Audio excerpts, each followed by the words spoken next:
ابتدائے اسلام میں دیکھیں we are very lucky. یقین کریں ہم تو پیدا ہوئے مسلمان، ماں باپ مسلمان، پہلی آواز سنی تو اذان کی آواز سنی، ہمارے آس پاس مسجدیں بنی ہوئی ہیں، مگر وہ وقت کیسا تھا جب ایمان لانے پر کتنی تکلیفیں تھیں اور ان کی استقامت کیسی تھی.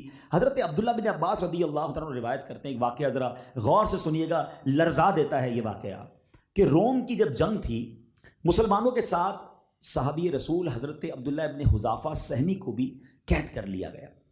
اچھا، رومی سردار نے تمام مسلمانوں کو اپنے دربار میں بلایا. حضرت عبداللہ بن حذافہ سہمی سے کہا کہ نصرانی ہو جاؤ، عیسائی ہو جاؤ، ورنہ تمہیں تانبے کی دیگ میں ڈال کر جلا دوں گا. یہ سن کر آپ نے جواب دیا ایسا کبھی ہرگز نہیں ہو سکتا، میں ایمان سے نہیں پھروں گا، میں مذہب نہیں چھوڑ سکتا. تو اب اس نے تیل کا دیگ منگوائی، تیل گرم کیا، تیل ابلنے لگا، تو پھر ایک قیدی کو بلایا، اس کو کہا غیر مسلم ہو جاؤ، نصرانی ہو جاؤ. اس مرد مجاہد نے انتقال کیا تو سب کے سامنے اس بندے کو اٹھا کر دیگ میں ڈال دیا گیا. دیکھتے ہی دیکھتے سارا گوشت جل گیا، ہڈیاں جو ہیں وہ اوپر تیل کے تیرنے لگی. پھر اس نے کہا اس رومی سردار نے کہ دیکھ لو اس کے ساتھ جو کیا ہے، تمہارے ساتھ یہی کروں گا، تم نصرانی ہو جاؤ.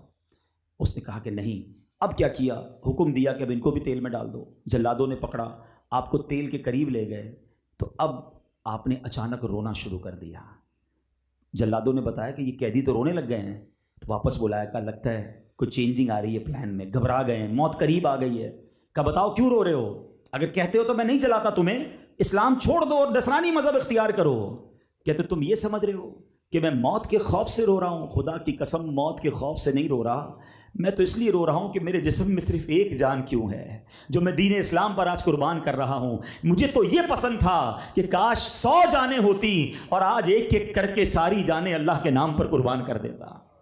اب جب سردار نے یہ سنا تو وہ حیران ہو گیا کہ کسی کو اپنے دین سے اتنی محبت بھی ہو سکتی ہے کہ وہ مرنے پر بھی اس لیے رو رہا ہے کہ اکیلا کیوں، میری اور جانیں ہوتی وہ بھی میں اللہ کے نام پر قربان کر دیتا.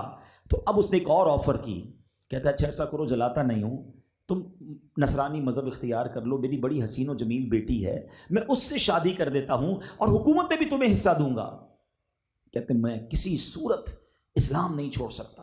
اس نے کہا اچھا چلو ایک کام کرو، ایک تو میری شرط مان لو، میرے سر پر بوسہ دے دو، میرے سر پر بوسہ دے دو، میں تمہیں بھی آزاد کر دوں گا اور 80 مسلمان جو میرے ساتھ قیدی ہیں ان کو بھی آزاد کر دوں گا. اب آپ نے بڑا غور کیا، آپ نے کہا یقین واقعی تم ایسا کرو گے؟ اس نے کہا یس میں ایسا ہی کروں گا. بڑا پرومس ہو گیا.